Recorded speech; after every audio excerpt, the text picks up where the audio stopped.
Hello everyone.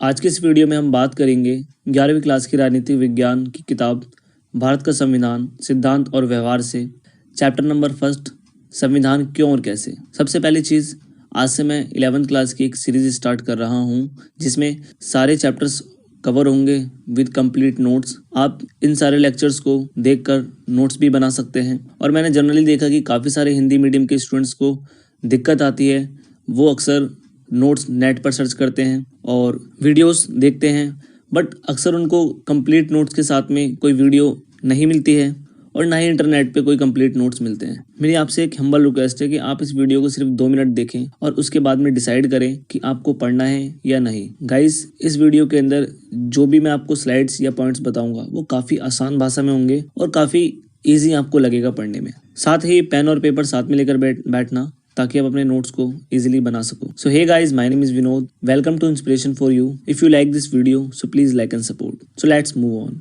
आज की इस वीडियो में हम बात करेंगे संविधान का क्या अर्थ है, संविधान के अंतर्गत क्या क्या चीजें आती हैं, हमें संविधान की क्या आवश्यकता है, संविधान के कार्य क्या हैं, एक सफल संविधान की पहचान क्या है। और जो पार्ट 2 यानी कि नेक्स्ट वीडियो होगी उसमें हम बात करेंगे भारत के संविधान के प्रस्तावना के उद्देश्य, भारतीय संविधान के एकात्मक लक्षण, भारतीय संविधान के संघात्मक लक्षण, भारतीय संविधान में संशोधन की प्रक्रिया। आइए बढ़ते हम अपनी पहली हेडिंग की तरफ। देखिए, सबसे पहली चीज हम संविधान के बारे में बात करते हैं कि संविधान क्या है। आपकी ये जो बुक है वो टोटली डिपेंडेंट है संविधान पर है, क्योंकि इसमें जो भी आप जैसे कार्यपालिका, विधायिका, न्यायपालिका, चुनाव, ये जितनी भी चीज़ें पढ़ेंगे ये सारा संविधान से ही लिया गया है और देश के अंदर संविधान से ही इसको बनाया गया है। तो हमारे सामने सबसे एक इम्पॉर्टेंट चीज़ आ जाती है कि संविधान क्या है।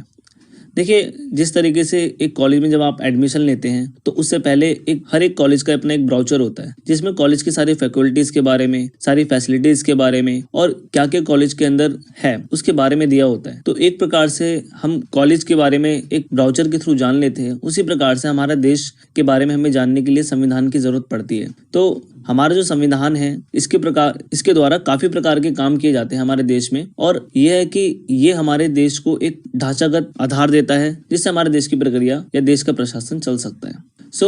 यहाँ पर कुछ पॉइंट्स दे रखे हैं, मैं आपको वन बाय वन समझाता हूँ और इसके थ्रू आप अपनी डेफिनेशंस भी बना सकते हैं। जैसे कि संविधान एक लिखित दस्तावेज है और जिसके द्वारा देश की प्रशासनिक व्यवस्था को चलाया जाता है। देखिए, हमारा देश ना 2 प्रकार की व्यवस्थाओं से चलता है, एक राजनीतिक व्यवस्था और एक नौकरशाही व्यवस्था।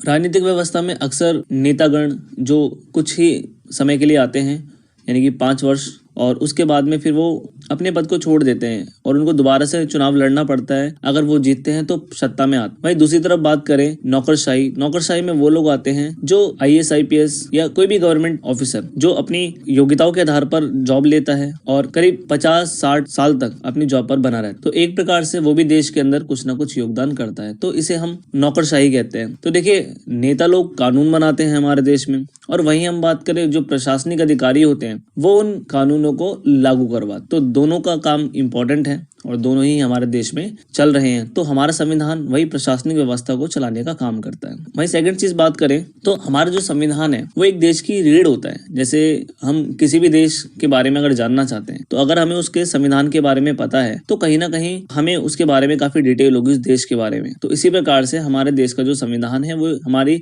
देश की रीढ़ है, बैकबोन है। अगर ये नहीं होगा तो देश में जो सिस्टम है, जो प्रशासन है वो गड़बड़ा जाएगा। भाई, मैंने आपको बताया कि देश को अगर हमें अच्छे से चलाना है, सारे कानूनों और नियमों को हमें व्यवस्थित तौर पे उनका अनुसरण करना है, तो हमें देश में संविधान की जरूरत है और संविधान एक तरह से देश को चलाने के लिए बनाया जाता है। एंड नेक्स्ट इज नियम, कानून व संशोधन। देखिए, अगर हमें कोई भी कानून बनाना है या कोई नियम बनाना है या हमें जो हमारे संविधान के अंदर ऑलरेडी कुछ अनुच्छेद दिए हुए हैं उनमें कुछ बदलाव करना है तो हमें कहीं ना कहीं संविधान की जरूरत पड़ती है। तो संविधान एक प्रकार से, इसको एक सिंपल लैंग्वेज में हम कह सकते हैं कि संविधान एक लिखित दस्तावेज होता है जिसके द्वारा देश की प्रशासनिक व्यवस्था को चलाया जाता है। आइए अब बढ़ते हम अपनी नेक्स्ट हेडिंग की तरफ। संविधान के अंतर्गत देखिए, यहाँ पर कुछ बेसिक चीजें हैं। अगर आप अपने एग्जाम में जब पेपर अटेम्प्ट करेंगे, अगर आपको इन चीजों का आइडिया है तो आपको लिखने में कोई प्रॉब्लम नहीं आएगी और साथ ही आप मतलब अपने कंटेंट को भी काफी अच्छा कर सकते हैं। टीचर के ऊपर एक अच्छा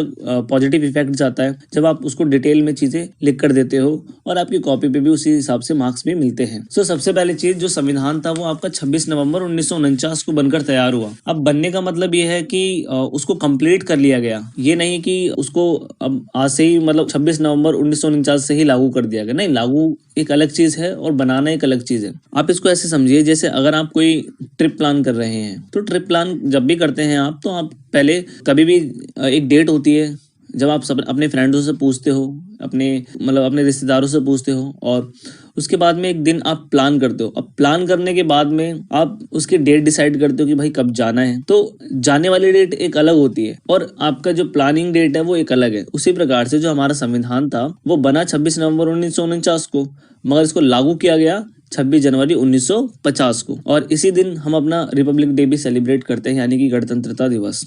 साथ ही संविधान को बनने में जो कुल समय लगा है वो लगा है 2 साल 11 महीने 18 दिन।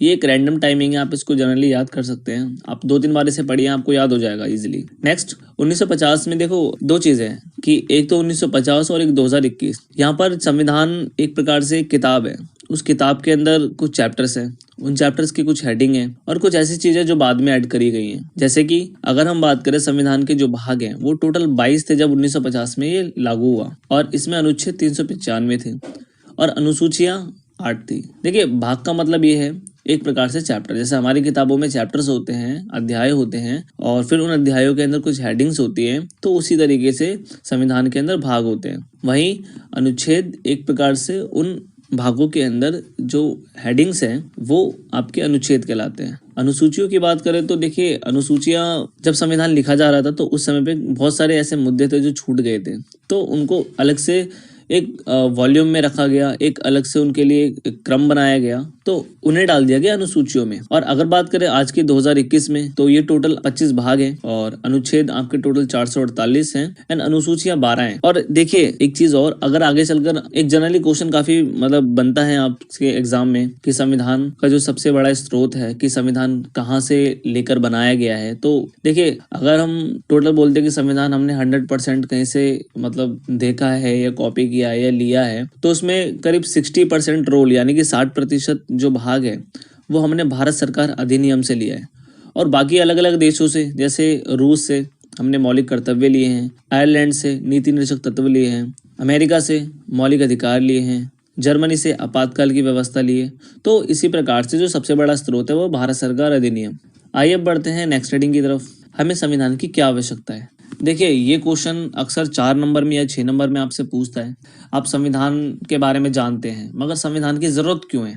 देखिए, कोई भी चीज़ हम अगर करते हैं, हम फ़ोन लेते हैं, तो फ़ोन हम क्यों लेते हैं? क्योंकि उसकी हमारी डिफरेंट या अलग अलग ज़रूरतें हैं, तभी हम फ़ोन को परचेज करते हैं। शायद हमें पढ़ने के लिए, शायद हमें किसी से बात करने के लिए, शायद हमें मतलब कुछ नया सीखने के लिए हमें फ़ोन की ज़रूरत पड़ती है। इसी प्रकार से देश में संविधान की आवश्यकता क्यों पड़ती है, उसके भी कुछ रीजंस होते हैं। इसमें सबसे पहला क्या है? व्यवस्थित व न्यायपूर्ण समाज की रचना। देखिए, अगर समाज व्यवस्थित होगा और न्यायपूर्ण होगा, जिसमें कोई किसी प्रकार का कोई भेदभाव ना हो, लोग एक दूसरे से किसी प्रकार का कोई भेदभाव ना करें, डिस्क्रिमिनेशन ना करें, तो एक प्रकार से समाज काफ़ी अच्छा चलेगा और लोग भी अपनी ज़िंदगी को और अपनी लाइफ को सेटिस्फेक्शन वाली लाइफ यानी कि संतुष्टता वाली लाइफ समझेंगे। तो ये देश के लिए ही अच्छा होता है। आप ये सोचो कि अगर आपकी लाइफ में कोई इंटरफेयर करे और आपको जीने से रोके, तो कहीं ना कहीं आपको लगेगा कि मेरी शक्तियों को रोका जा रहा है। तो इसलिए जो संविधान है इसकी आवश्यकता इसलिए है कि हमें अपने व्यवस्थित समाज और न्यायपूर्ण समाज की रचना करनी है। आइए अब बात करते हैं सेकंड पॉइंट की, शासन के प्रकार, शक्तियों का निर्धारण।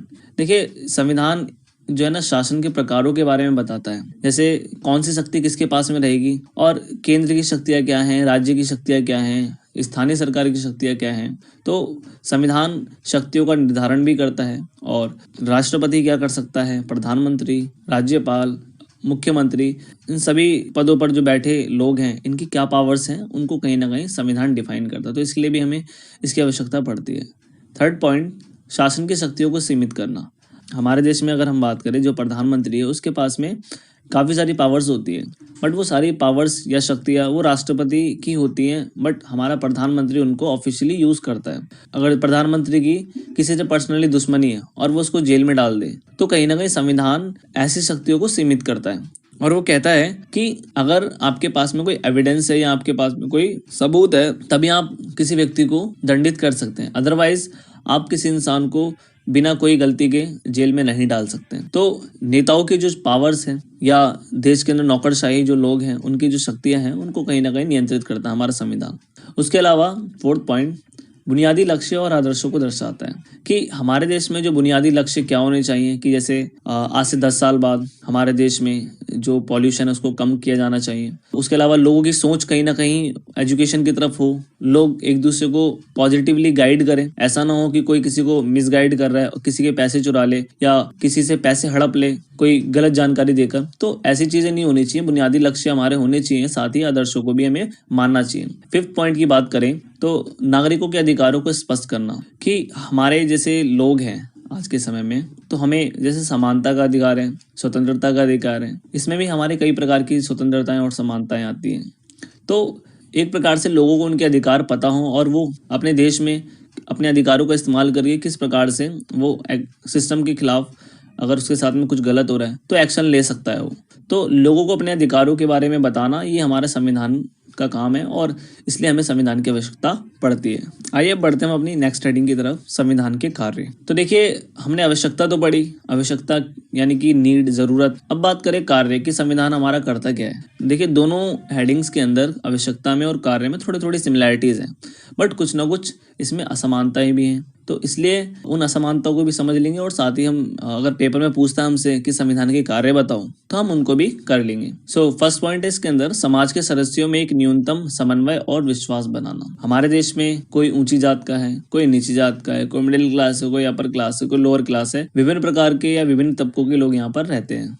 तो उन लोगों में समन्वय होना चाहिए, कोऑर्डिनेशन की भावना होनी चाहिए, एक दूसरे की हेल्प करने जैसी सहयोग करने की भावना होनी चाहिए और साथ ही विश्वास होना चाहिए देश के अंदर। अगर लोगों के अंदर विश्वास नहीं है तो कहीं ना कहीं हमारे देश में लड़ाई दंगे काफ़ी ज़्यादा बढ़ेंगे। सेकंड कार्य संविधान का है समाज में निर्णय लेने की शक्ति किसके पास होगी कि भाई देश में, अब देखिए हमने यही पॉइंट को हमने आवश्यकता में पढ़ा था। अब यहाँ पर यह है कि समाज में निर्णय लेने की शक्ति किसके पास होगी इन द सेंस कि देश को चलाएगा कौन, देश के अंदर एक्चुअल में जो पावर है चाहे वो कानून बनाने की, नियम बनाने की, वो किसके पास में होगी, इसका भी निर्णय संविधान ही करता है और संविधान ही अपने कार्यों के अकॉर्डिंग उनमें शक्तियों का बंटवारा करता है। थर्ड पॉइंट है हमारा नागरिकों पर लागू किए जाने वाले कानूनों पर कुछ सीमा लगाना। देखिए अगर संविधान नागरिकों को कुछ अधिकार देता है ना तो उसके साथ साथ उस पर कुछ पाबंदियां भी लगाता है। जैसे एग्जाम्पल के तौर पर कि आपको गाड़ी चलाने का अधिकार है, मगर गाड़ी आप चला रहे हैं और आपका सपोज एक्सीडेंट हो जाए तो उस केस में यह है कि हमारी गवर्नमेंट बोलती है कि भाई आप अगर गाड़ी चलाते हो तो उस समय पे या तो कार चला रहे हो तो सीट बेल्ट लगाओ, और अगर आप बाइक चला रहे हो तो आपको हेलमेट लगाना कंपलसरी है। तो ऐसा नहीं है कि आपका मूड करा कि भाई मेरे बाल खराब हो जाएंगे या मेरे को कहीं फंक्शन में जाना है तो मैं हेलमेट नहीं लगाऊंगा। तो देखिए सबसे इम्पोर्टेंट संविधान मानता है कि लोगों की जान होती है, तो इसलिए क्या है कि ना वो आपके जो अधिकार प्रोवाइड करता है उन अधिकारों पे कुछ ना कुछ पाबंदियां भी लगाता है, सीमा भी लगाता है। तो इसलिए संविधान का काम क्या होता है, कानूनों पर कुछ सीमा लगाना। फोर्थ पॉइंट की बात करें तो जनता की आकांक्षाओं को पूरा करना। सही बात है, जैसे हमारे देश में गरीबी काफ़ी बड़ी एक प्रॉब्लम है और इससे निपटना हम करीब 72 सालों से निपटते हुए आ रहे हैं और देश में गरीबी बढ़ी है, कम नहीं हुई है, क्योंकि पॉपुलेशन, जनसंख्या भी बढ़ी है। तो इसलिए क्या है कि हमारे देश में हमें जो जनता है उनकी आकांक्षाओं को पूरा करना भी ज़रूरी है ताकि उनकी जो लाइफ में समस्याएं हैं, प्रॉब्लम्स हैं, उनको कम से कम किया जा सके। फिफ्थ पॉइंट की बात करें तो न्यायपूर्ण समाज की स्थापना। ऐसा समाज जिसमें न्याय सबके साथ में हो, किसी प्रकार का कोई भेदभाव ना हो, ये हमारे सारे संविधान के कार्य थे। आई होप आपको समझ में आया होगा। आइए नेक्स्ट हेडिंग की तरफ बढ़ते हैं। एक सफल संविधान की पहचान। देखिए अब इसका मतलब क्या है, इसका मतलब है कि जैसे हमारा संविधान की आवश्यकता हमने पढ़ ली, हमने कार्य पढ़े, अब भाई संविधान जो है वो सफल होगा या नहीं होगा। तो एक सफल संविधान में कि वो लोगों की आकांक्षाओं को पूरा करता हो और देश में विकास हो रहा है और लोग उसको कहीं ना कहीं मान भी रहे, तो उसके क्या एलिमेंट्स होते हैं, क्या उसके कुछ आधार होते हैं जिसके आधार पर हम संविधान को कह सकते हैं कि ये सफल संविधान है। तो इसमें फर्स्ट पॉइंट है कि वैध लोगों द्वारा बनाया गया। देखिए संविधान आप किसी भी अरे गहरे या नत्थु खैरे से आप नहीं बनवा सकते, ठीक है। आपको जो संविधान है वो कहीं ना कहीं ऐसे लोगों के द्वारा बनाया गया हो जो लोग देश में बहुत ही पढ़े लिखे हों और साथ ही उन्होंने कोई अच्छा काम करा हो, खास करके देश की आज़ादी को लेकर या देश में किसी भी एक बड़े आंदोलन को लेकर। दूसरी चीज़, समाज के सभी वर्गों को सुरक्षा। देखिए संविधान अगर समाज में सभी वर्गों को सुरक्षा देता है, जैसे SC ST को आप जानते हैं कि आरक्षण है, और जैसे जो लोग डिसेबल्ड हैं, जो लोग अपाहिज हैं उनके लिए अलग से स्कूल की व्यवस्था करी है, और बहुत से लोग जो इकोनॉमिकली वीक हैं, EWS हैं, तो उन लोगों को भी संविधान कहीं ना कहीं कहता है कि भाई आगे चलकर अगर इनको तुम्हें कोई आरक्षण देना तो दे सकते हो। देखिए, तो हमारे इधर EWS को अलग से जब गवर्नमेंट जॉब में जाते हैं तो उनको आरक्षण मिलता है। तो ये सारी चीजें जो हैं वो देखते हैं हम। नेक्स्ट है आपका शक्तियों का बंटवारा उचित व संतुलित हो। देखो, अब हमारे देश में मैंने बताया आपको पहले कि जो आपकी शक्तियां हैं वो 3 आधार पर बटी हुई हैं, केंद्र, राज्य और स्थानीय। तो संविधान एक सफल वही माना जाएगा जिसमें शक्तियों का बंटवारा सही से हो। ऐसा नहीं कि सिर्फ खाली केंद्र सरकार ही कानूनों को बनाए, राज्य सरकारों से कोई भी मतलब राय नहीं ली जाती और स्थानीय सरकार से भी कुछ नहीं पूछा जाता। तो ऐसी चीजें नहीं होनी चाहिए, सबको बराबर बराबर तवज्जो देनी चाहिए। 4th पॉइंट है हमारा संविधान के सभी प्रावधानों पर आम सहमति। देखिए, अगर संविधान जब बनाया गया और उस पर आम सहमति होनी चाहिए, यानी कि संविधान जब लिखा जा रहा है तो उस समय पे ये विवाद ना हो या कुछ लोग उसकी क्रिटिसिज्म कर रहे हो। देखिए, अगर किसी संविधान की या कोई भी कानून की अगर लोग उसके फेवर में नहीं है, लोग उसके पक्ष में नहीं है, तो उसमें आगे चलकर बहुत सी समस्याएं आएंगी। तो इसलिए आम सहमति होना जरूरी है। ऐसा नहीं है कि मतलब आप सिर्फ खाली चंद लोगों जो पावर में बैठे हैं उनके द्वारा ही आप कोई कानून पास करवा लें, ये गलत होगा। तो इसलिए आम सहमति का होना जरूरी है। 5th पॉइंट, समय के अनुसार परिवर्तन की संभावना। अगर संविधान में लगता है कि भाई कोई चीज़ आज के समय के अनुसार नहीं है और लगता है कि उसकी आज ज़रूरत खत्म हो गई, तो उसमें कहीं ना कहीं बदलाव करने की भी कुछ प्रावधान होने चाहिए। ऐसा नहीं कि संविधान को परिवर्तन ही ना कर सको। तो आप जानते हैं कि हमारा संविधान जो है वो कठोर एवं लचीला है। तो ये एक चीज़ हम देखने को हमें मिलती है कि जो संविधान है उसमें हम बदलाव भी कर सकते हैं, मगर कुछ ऐसी चीज़ें जिनमें जो बदलाव करना है वो थोड़ा मुश्किल है। 6th पॉइंट, जनता के प्रमुख मूल्यों की रक्षा करना।